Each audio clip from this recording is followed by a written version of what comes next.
शुभ मध्याह्न बच्चों। संस्कृत की कक्षा में आप सभी का स्वागत है। संस्कृत की आज की कक्षा में हम पाठ 9 का व्याकरण कार्य करेंगे।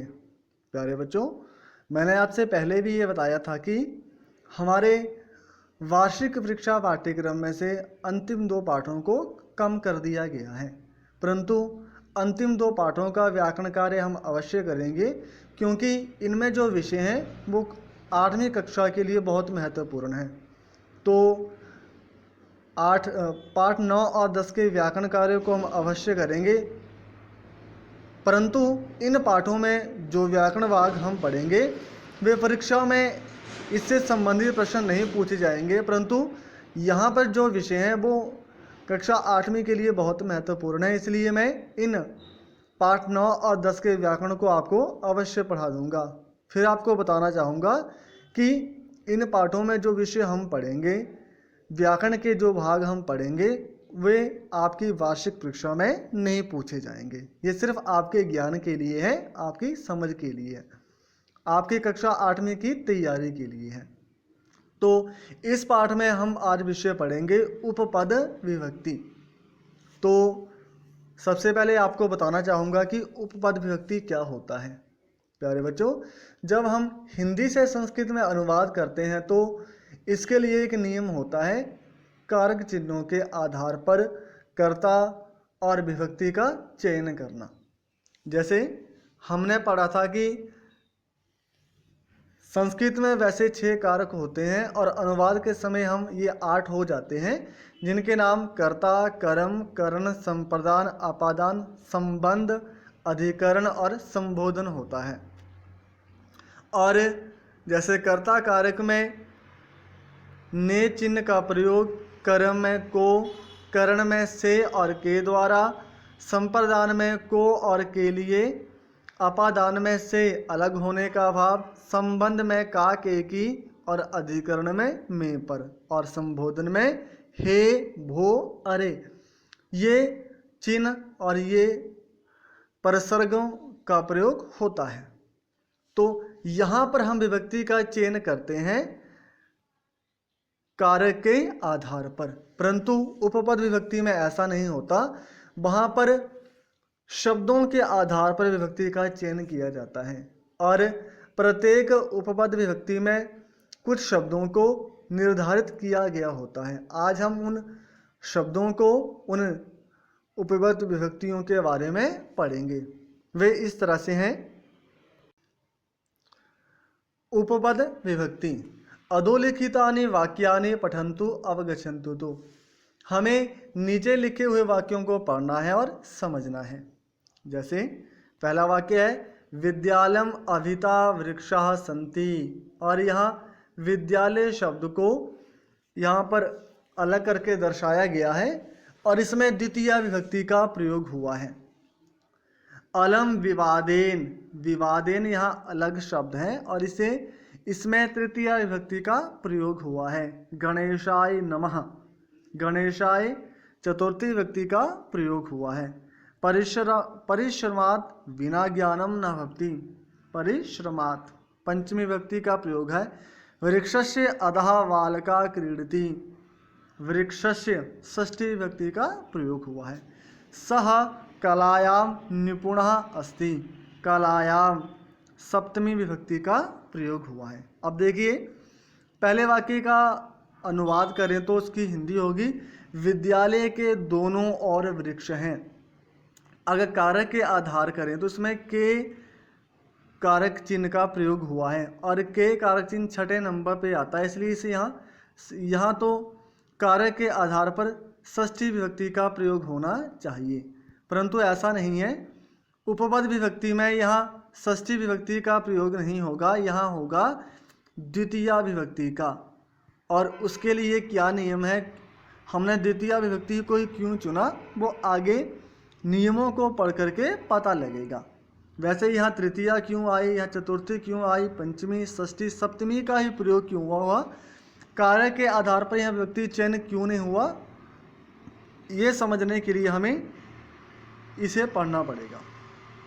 नीचे लिखा गया है ऊपरी लिखितेषु वाक्येषु स्थूल पदेषु उपपद विभक्ते कारणात् विभक्ति प्रयोगः अस्ति।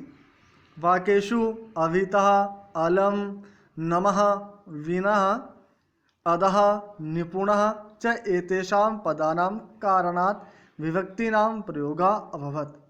तो यहाँ ये बताया गया है कि ये जो सारे ऊपर के वाक्य हैं, यहाँ विभक्तियों का चयन कारक के आधार पर नहीं परंतु शब्दों के आधार पर हुआ है। जैसे यहाँ पर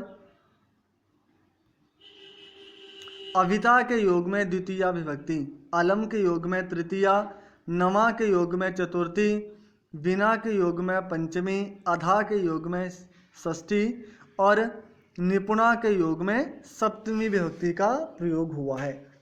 तो थोड़ा सा आप समझ रहे होंगे कि उपपद विभक्ति में विभक्तियों में शब्द निर्धारित किए गए होते हैं। यदि वो शब्द किसी वाक्य में प्रयोग होगा तो उसमें वही द्वितीय, तृतीय, चतुर्थी, पंचमी, षष्ठी वही विभक्ति प्रयोग होगी।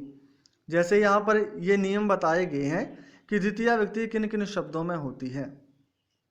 जैसे द्वितीय के लिए अभिता, परिता, उभयता, बिना और प्रति। अभिता होता है दोनों ओर, अभिता और परिता दोनों ओर, उभयता चारों ओर, बिना का बिना और प्रति का अर्थ है भी।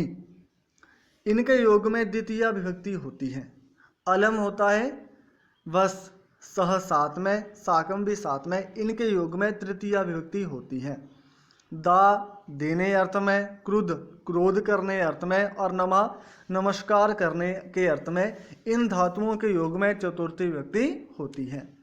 बही बाहर, बिना बिना और भी इनके योग में पंचमी, भी इनके योग में पंचमी विभक्ति प्रयोग होती है। ऊपरी ऊपर, अधा नीचे, पुरता सामने, इनके योग में षष्ठी विभक्ति होती है। निपुणा योग्य, कुशल कुशल, स्नेह अर्थ के अर्थ में, विश्वास करने के अर्थ में यहाँ सप्तमी विभक्ति का प्रयोग होता है। तो यही उपपद विभक्ति है। यहाँ देखिए इन शब्दों में विभक्तियों को निर्धारित कर दिया गया है शब्दों के आधार पर। चाहे कारक चिन्ह कुछ भी हो, वहाँ हम कारक चिन्ह के आधार पर विभक्ति चयन नहीं करेंगे। हम इन शब्दों के आधार पर द्वितीया, तृतीया, चतुर्थी, पंचमी, षष्ठी और सप्तमी विभक्ति का प्रयोग करेंगे। अभ्यास कार्य में हमारे पास प्रश्न है आगे। हमारे पास अभ्यास कार्य में ये प्रश्न है। ये तो सिर्फ आपके समझने के लिए था। परीक्षा में प्रश्न इसी आधार पर पूछा जाता है।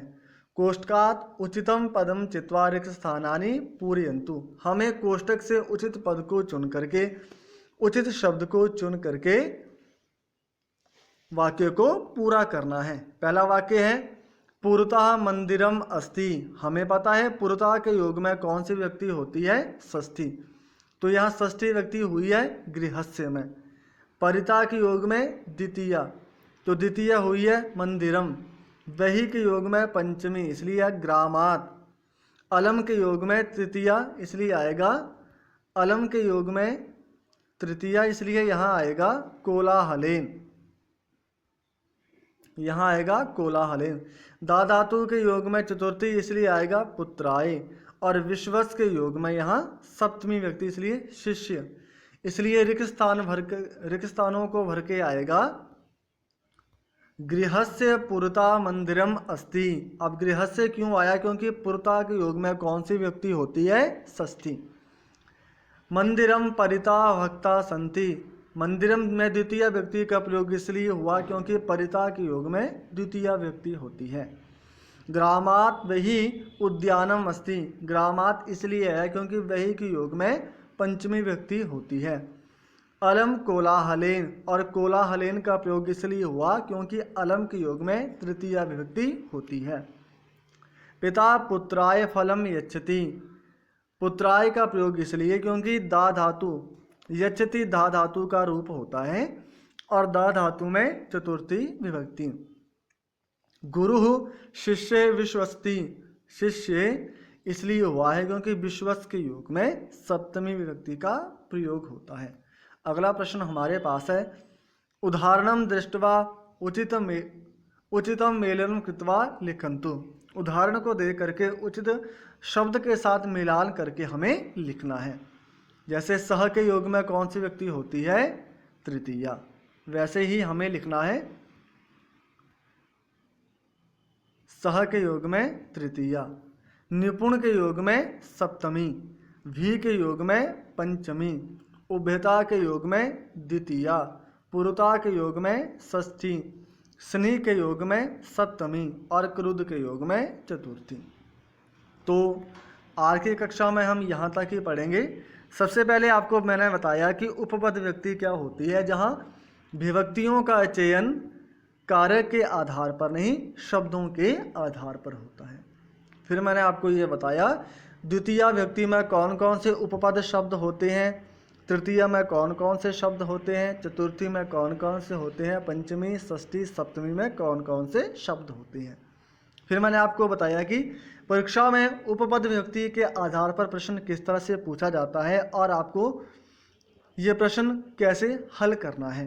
गृह कार्य में पढ़े हुए प्रश्नों को आप अपनी किताब में भरें और बार बार उपपद विभक्ति के बारे में समझने का प्रयास करें।